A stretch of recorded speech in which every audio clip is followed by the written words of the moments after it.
Oi pessoal, tudo bem? Aula de hoje, o Mediterrâneo como espaço de interação entre sociedades da Europa, da África e do Oriente Médio. Esse é um tema muito interessante que a gente vai tratar hoje e que teve um grande impacto sobre a sociedade medieval. Primeiro vale a gente lembrar que com o fim do Império Romano do Ocidente, houve uma fragmentação muito grande na Europa. Isso quer dizer que o território se dividiu politicamente em unidades menores, não aquele grande império como era antes. E como houve as chamadas invasões germânicas ou a migração de povos germânicos para a área que era do Império Romano do Ocidente, comerciar se tornou uma atividade mais difícil. Por isso, no início da Idade Média, o período conhecido como Alta Idade Média até a Idade Média Central, o comércio não era uma atividade muito recorrente na Europa. Isso vai mudar um pouco a partir do século XI, com o desenvolvimento de novas técnicas de agricultura, como a rotação de culturas, ou o arado puxado animal, que parece para a gente uma coisa simples, né? Que hoje já tem até máquinas no campo que fazem esse trabalho de abrir a terra, mas lá para o mundo medieval foi uma mudança bastante importante. A produção de alimentos cresceu e com isso, aos poucos, o comércio se intensificou. O comércio é um dos temas centrais dessa aula aqui.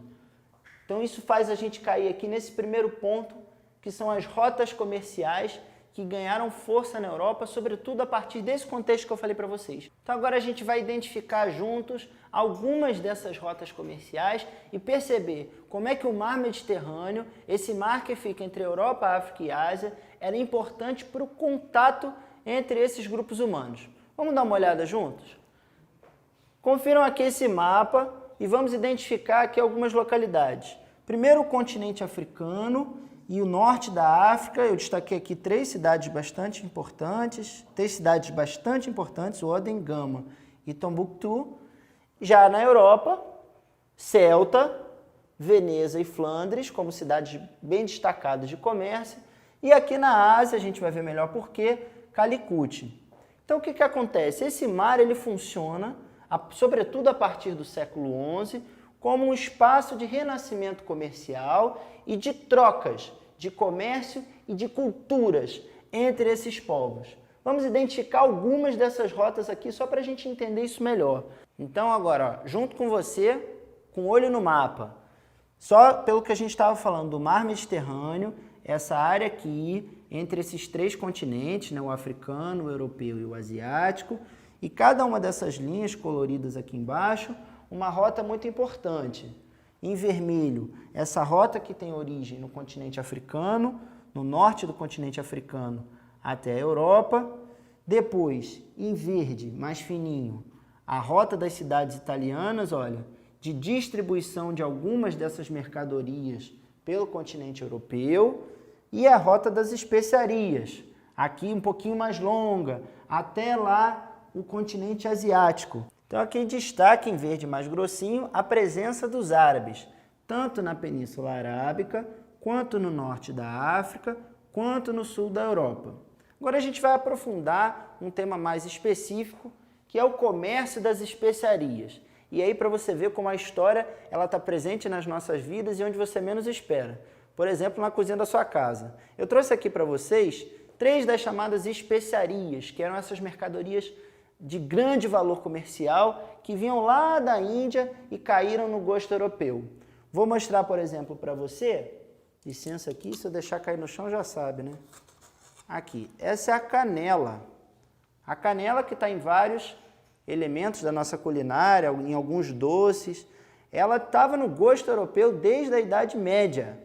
Tá? Teve uma importância muito grande e tinha um valor comercial muito alto. Então os comerciantes tinham bastante interesse em trazer, por exemplo, a canela lá da Índia para vender lá na Europa. Tem aqui também, para mostrar para vocês, o cravo, que não à toa é chamado de cravo da Índia. O cravo também, alguns elementos culinários no Brasil até hoje, né? Que aliás não é barato até hoje, né? É um elemento importante que foi explorado como especiaria. E por último, também importante, a pimenta. A pimenta, assim está nesses carocinhos, normalmente ela é moedinha, faz parte da culinária. E uma coisa que os alunos sempre me perguntam, falam assim, professor, mas por que pimenta era tão importante? Esse pessoal gostava de comer, como é que é?